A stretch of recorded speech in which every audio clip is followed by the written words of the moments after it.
રાજ્યમાં 5 જૂન સુધી વરસશે ગાજવીજ સાથે વરસાદ. ગુજરાતમાં હજુ ચોમાસું ન આવ્યા છતાં વરસાદી માહોલ છે. કેરળમાં પણ હજુ ચોમાસાનું આગમન થયું નથી. ચોમાસું ન આવ્યા છતાં કેરળ, મહારાષ્ટ્ર, ગુજરાતમાં વરસાદ છે. હવામાન નિષ્ણાત અંબાલાલ પટેલે આ આગાહી કરી છે. દરિયામાં પવન બદલાતા જ 8 થી 15 જૂન વચ્ચે વરસાદ વરસી શકે છે.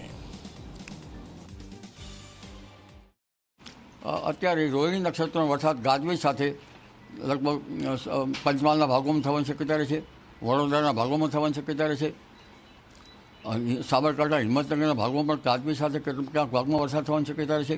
ઉત્તર ગુજરાતના અન્ય ભાગોમાં પણ ગાજવીજ સાથે વરસાદ થવાની શક્યતા રહે છે.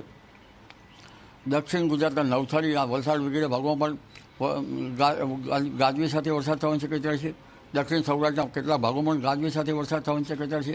પશ્ચિમ સૌરાષ્ટ્રના ભાગોમાં વરસાદ થશે અને ઉત્તર સૌરાષ્ટ્રના કેટલા ભાગોમાં હવામાનમાં પડતો આવે.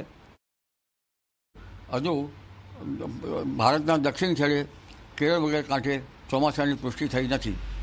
ચોમાસાની પુષ્ટિ તો ત્યારે જ થઈ ગણાય કે જ્યારે હવામાન ખાતાના નોર્મ જે છે એ બરાબર ફૂલફિલ થાય ત્યારે, એટલે ત્યાંની પુષ્ટિ તો હવામાન ખાતું જ કરી શકે.